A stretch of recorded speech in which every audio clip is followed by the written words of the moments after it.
Buonasera, benvenuti a questa edizione del nostro telegiornale. Vediamo subito i titoli. A 15 anni perde la vita nello scontro tra due moto a Siracusa. Studiava alla Scala di Milano e sognava di diventare ballerino. 3 giovani coinvolti, 2 ancora ricoverati. In manette a Castelvetrano un ex primario finito nelle indagini sulla rete di fiancheggiatori di Messina Denaro. Si scava nella sua villetta. Era lui il parmigiano dei Pizzini. Dopo una lite tra fidanzati, accoltellato a Vittoria il padre del giovane, arrestati un uomo e i 2 figli. Viaggiava con un carico di merendine, ma dentro l'involucro nascondevano 400 kg di droga. Il capo della protezione civile siciliano ad Agrigento sull'emergenza idrica: non è solo colpa della siccità, intanto in Sicilia arriva Cerberus con picchi di afa. Torna in Sicilia Matteo Garrone, regista di Io Capitano, ha incontrato gli studenti del DAMS di Messina. Calcio, il Catania punta su De Giorgio, a breve si dovrebbe arrivare alla definizione, anche se restano in piedi delle alternative, solo dopo si penserà al mercato.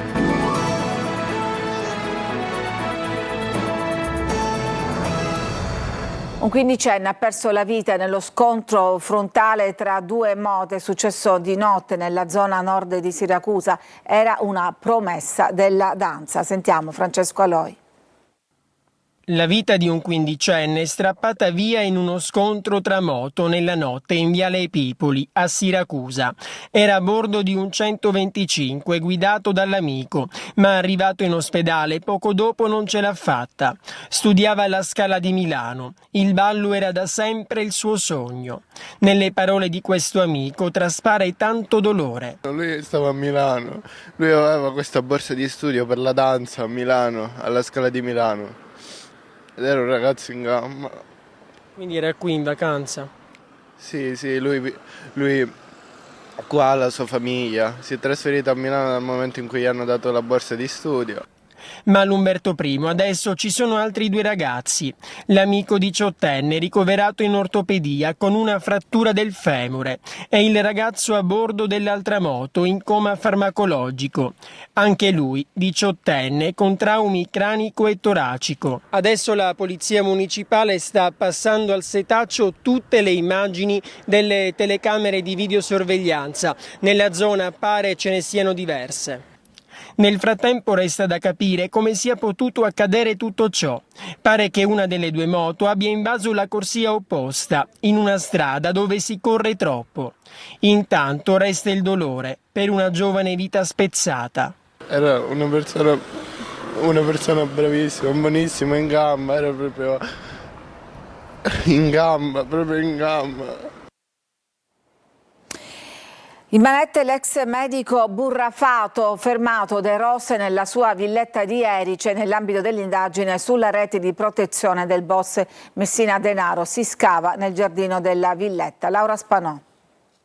Arrestato in flagranza di reato dai carabinieri del Rosso di Palermo l'ex medico di Castelvetrano Francesco Burrafato, 85 anni. Il fermo è avvenuto nella sua villetta di Casa Santa Erice. Burrafato è accusato di favoreggiamento aggravato alla mafia. Nel corso della perquisizione disposta dalla DDA di Palermo, nella villetta è stata trovata una pistola con matricola Brasa. Il provvedimento cautelare è stato disposto dai PM di Trapani. La pistola verrà esaminata per accertare se sia stata usata per fatti di sangue. Secondo gli inquirenti, Burrafato, legato da anni alla famiglia Messina Denaro, sarebbe stato l'uomo indicato nei pizzini dall'ex latitante come parmigiano. A lui la sorella del boss, Rosalia, avrebbe dovuto chiedere 40.000 euro per conto del fratello. Nel giardino della villetta un escavatore dei vigili del fuoco sta effettuando uno scavo alla ricerca di documenti e altro materiale che potrebbe essere appartenuto al boss Matteo Messina Denaro. L'indagine è coordinata dal procuratore di Palermo Maurizio De Lucia e dai PM De Leo e Padova e si inserisce nell'ambito degli accertamenti sulla rete che ha protetto la latitanza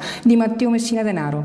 Nel 1988 il dottore fu anche consulente di parte per l'autopsia di Don Ciccio, il capomafia padre di Matteo Messina Denaro, trovato morto in campagna mentre era latitante. Diverse le foto poi che lo vedono ritratto nell'album di famiglia. A parlare dei rapporti di Burrafato con i Messina Denaro è stato anche il collaboratore di giustizia Angelo Siino. Una lite tra fidanzati finisce con una spedizione punitiva conclusa nel sangue. Sentiamo Veronica Barbarino.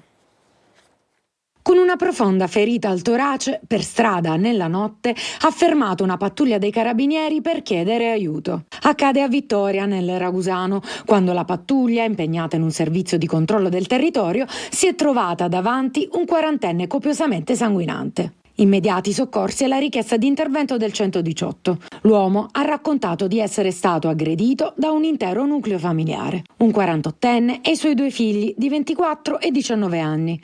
Alla base dell'aggressione ci sarebbero tensioni legate a una relazione sentimentale tra il figlio della vittima e la figlia e sorella degli aggressori. Mentre il ferito veniva trasportato e operato di urgenza all'ospedale Guzzardi, altre pattuglie intervenute sul posto hanno avviato le ricerche degli aggressori. Nei pressi dell'abitazione della vittima è stato ritrovato e sequestrato il coltello utilizzato nell'aggressione, ancora sporco di sangue, e i 3 presunti responsabili sono stati invece rintracciati nella loro abitazione, in evidente stato di agitazione. I 3 sono stati arrestati per tentato omicidio. Una donna di 38 anni è stata denunciata dai carabinieri a Motta Sant'Anastasia nel Catanese per tentato omicidio, accusata di aver ferito con una coltellata alla mano la madre di una vicina di casa, accorsa per proteggere la figlia, anche qui al culmine di una lite. Il giudice ha disposto il divieto di avvicinamento e il braccialetto elettronico. 20 persone appartenenti a famiglie diverse sono rimaste intossicate per avere consumato alla lunga, probabilmente in cattivo stato di conservazione. Tutti si sono presentati in ospedale con nausea, vomito, diarrea, frequenza cardiaca elevate. Il pesce, hanno riferito, è stato acquistato in alcune pescherie e anche da ambulanti di Bagheria e Casteldacce. I medici della Guardia Medica hanno denunciato il caso ai carabinieri, tanto che già la scorsa notte gli operatori dell'ASPE sono intervenuti per fare vari accertamenti e per raccogliere le informazioni necessarie a capire cosa è successo. Viaggiava in auto verso Augusta con una grande quantità di merendine, ma sotto l'involucro c'era ben altro. Tonino De Mana.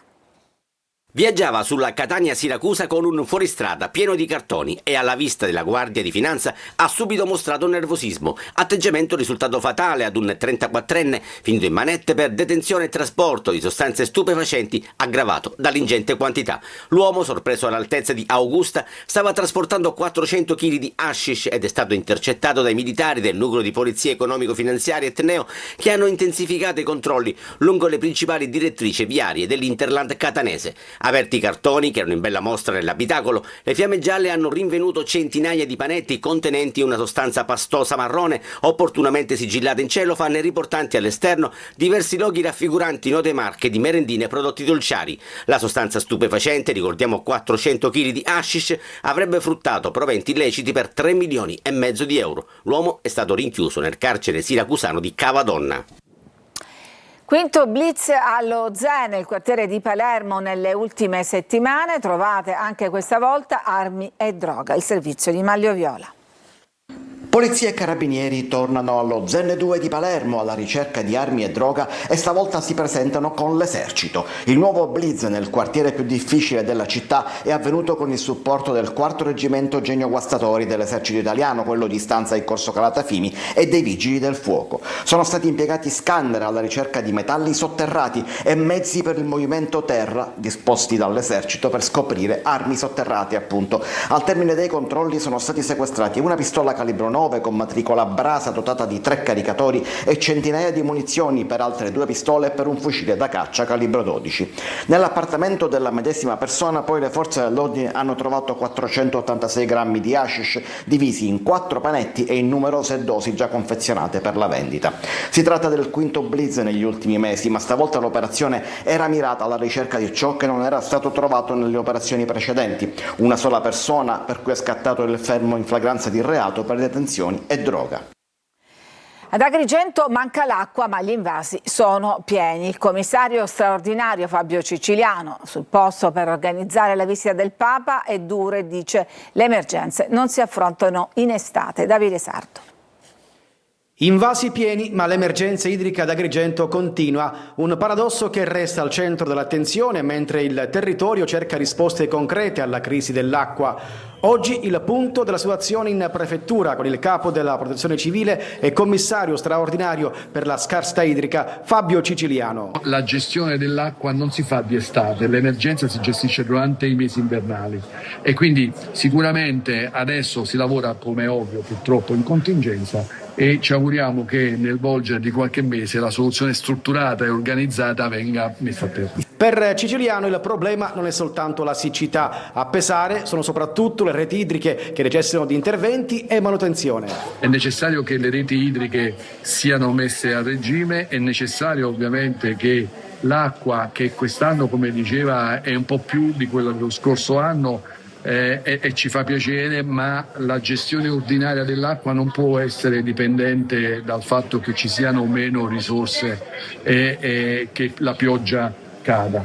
L'obiettivo è superare la logica dell'emergenza e arrivare nei prossimi mesi a una gestione più efficiente del sistema idrico. Acqua pubblica non significa acqua gratuita, cioè l'acqua non può essere gratuita perché la gestione di chi pompa acqua e chi trasporta acqua fino ai rubinetti delle case di ciascuno dei cittadini dei territori non può essere gratuita perché ha un costo e il costo deve essere ovviamente sostenuto dalla collettività. Intanto arrivano i primi risultati sul fronte operativo. AICA annuncia un aumento di 60 litri al secondo della portata idrica destinata all'Agrigentino dopo la diffida inviata a Siciliacque. E intanto arriva l'anticiclone africano Cerberus che porterà picchi di vero caldo. Sentiamo Veronica Barbarino. C'è chi si ripara dal sole all'ombra, chi si gode la spiaggia o chi beve una bevanda fresca.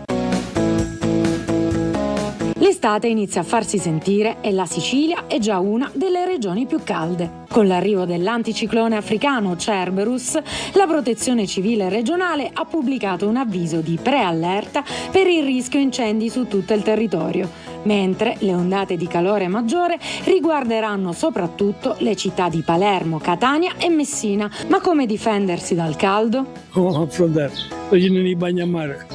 Occhiali, cappello, acqua, stanno a prendere, e un po' di più di ombra che di sole e un po' di bagni, quelli giusti.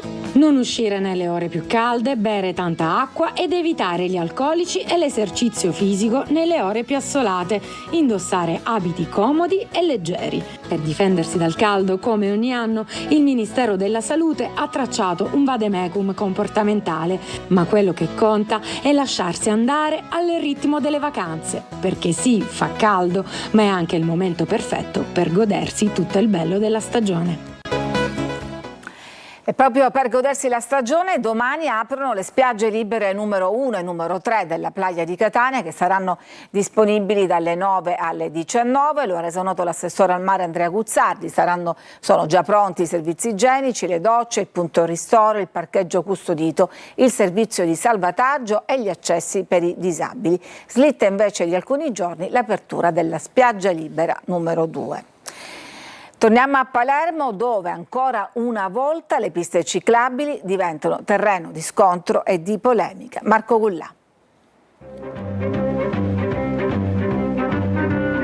Ancora una volta le piste ciclabili diventano terreno di scontro a Palermo. Dai residenti alla politica, le corsie per biciclette e monopattini hanno spesso acceso polemiche e lamentele, anche per i tanti incidenti che si sono verificati negli ultimi mesi. La corsia chissà di bicicletta è dopo, con il sindaco c'ha questa grande idea a stringere la carreggiata, da dove non ci passa nulla ci passo io con motore, la ricecca. Come si fa a fare una pista ciclabile sulla corsia preferenziale degli autobus? La zona di Vioreto che va da via Vincenzo Errante a piazza Giulio Cesare, la realizzazione della ciclabile ha creato in quel punto un vero e proprio tappo che si ripercuote sulla viabilità dell'intera zona. Casi politici, come nel caso delle piste ciclabili che dovevano sorgere in periferia in via Orsa Minore. Qui consiglieri e capigruppo, raccogliendo le lamentele e preoccupazioni dei cittadini, hanno fatto desistere l'amministrazione comunale alla realizzazione di chilometri di piste ciclabili.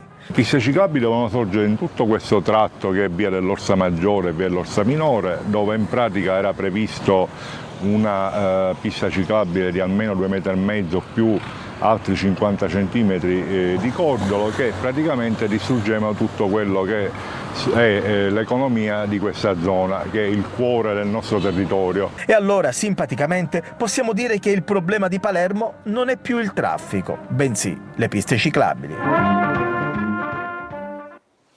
Restiamo un po' in tema con la notizia di servizio che riguarda la chiusura di Viale Mediterraneo a Catania e le relative bretelle di accesso che resteranno chiuse per consentire lavori da lunedì prossimo a giovedì 26 giugno. Dalle 22 di sera alle 6 del giorno successivo il traffico rimarrà dunque interdetto. Ci fermiamo, c'è una pausa per la pubblicità, torniamo tra poco con altre notizie.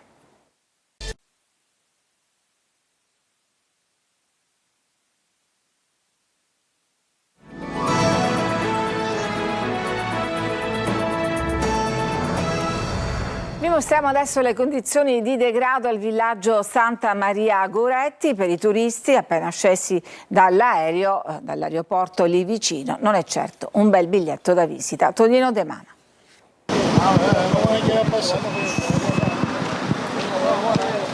Il capofamiglia passa per ultimo ed allarga le braccia, sconsolato ma anche risollevato perché nessuno si è fatto male. Per questa comitiva di vacanzieri appena arrivati a Catania, il biglietto da visita non è dei più felici, con un marciapiede che somiglia ad un percorso ad ostacoli. E che ostacoli, con questi rami d'albero adagiati a terra da oltre un mese, spuntoni di ferro arrugginiti in quel che resta del muretto, l'immancabile spazzatura e cumuli di erbacce spostati e mai rimossi. Sul marciapiede opposto è anche peggio. Questo ragazzo uscito dall'aeroporto Fontanarossa porta a spalle il trolley, il perché si intuisce. Me la sto portando a spalla perché c'ho le rotelline, non voglio farle incastrare nell'atterriccio che c'è qui. Ma fate un po' di cambio o deve portare soltanto lui questa valigia? No, facciamo un po' di cambio, sì.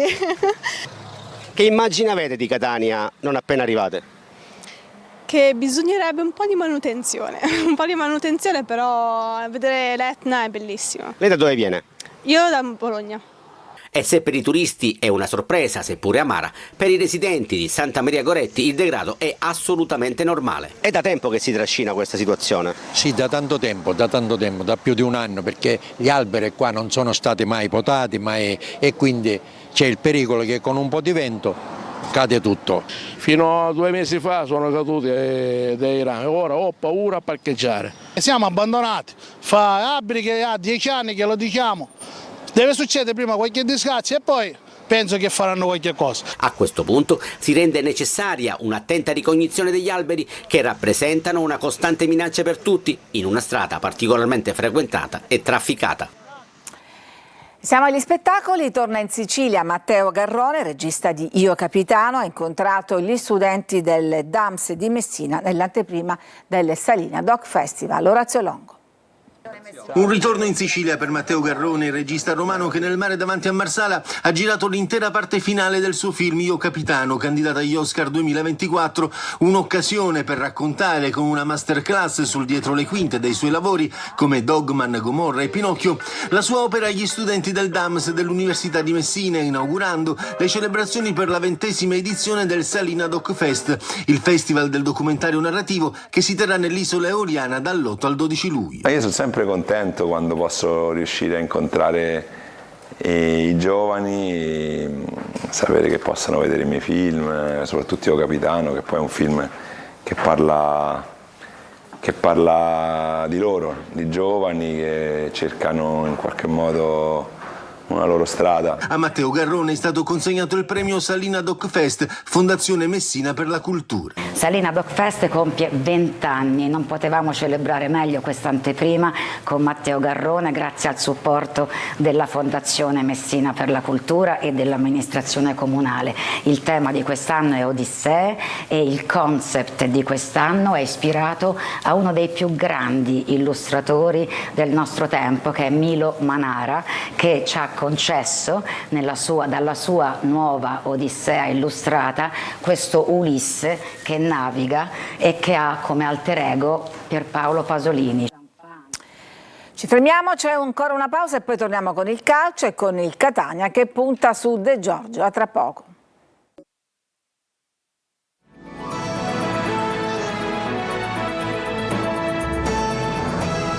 Siamo al calcio, il Catania punta su De Giorgio, al massimo entro lunedì si dovrebbe arrivare alla definizione. Marco Carli.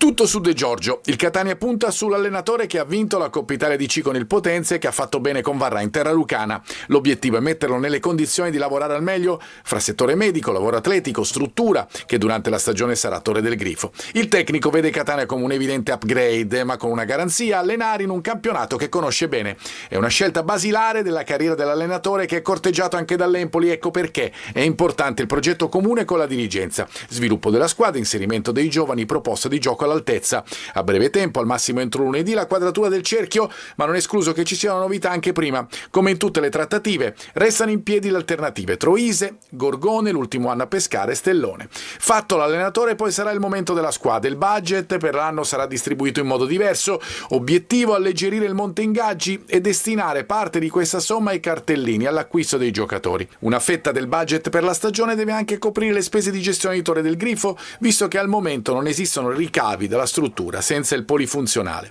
Poi molto sul mercato dipenderà anche dagli svincoli, che sarebbero onerosi ovviamente, di giocatori sotto contratto reputati non funzionali al progetto. È morto Igor Protti, indimenticato attaccante degli anni 80 e 90, lo ricordiamo con questo servizio. Questo splendido viaggio, come ogni partita, è arrivato al fischio finale e l'inizio del comunicato sulla scomparsa di Igor Protti, pubblicato dalla famiglia sui social. Una frase significativa per parlare di un uomo e di un giocatore d'altri tempi, perché la vita e dunque la partita di Protti è stata veramente bellissima. A giugno dell'anno scorso aveva scoperto di avere un cancro che se l'è portato via in poco tempo, aveva 58 anni. Protti è stato amato da tutti per la capacità di rappresentare al massimo i colori della sua maglia, per le qualità di una persona che amava il prossimo, anche e soprattutto i meno fortunati, e ne veniva ricambiato, e ovviamente per i gol che segnava. Quelli che vediamo sono in maglia Messina dall'89 al 92, 3 stagioni in riva allo Stretto. Nelle immagini il diagonale che a marzo del 90 ha fatto trionfare i giallorossi nel derby in casa della Regina, oppure la doppietta che ha piegato il Torino nel turno di Capodanno del 1989. A Messina ha avuto il compito di sostituire Schillaci, volato alla Juve prima di vivere la favola di Italia 90. Protti non lo fa rimpiangere, segna e resta fino al 92, la società messinese lo ricorda così, con un post sui social: indimenticato, protagonista della storia giallorossa, oltre 100 presenze, si legge, 31 reti. Protti ha continuato a segnare dopo Messina, fino a diventare capocannoniere in Serie A con una squadra del Sud, il Bari, o idolo di una piazza calda come Livorno. Il suo mito da calciatore era Vialli, entrambi, dopo una vita bellissima all'insegna dei gol e delle emozioni, se ne sono andati troppo presto. È tutto per questa edizione, grazie per averci seguito, vi auguro una buona serata.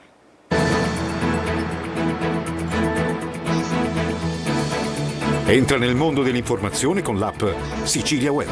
Resta sempre aggiornato con le news e le live in diretta.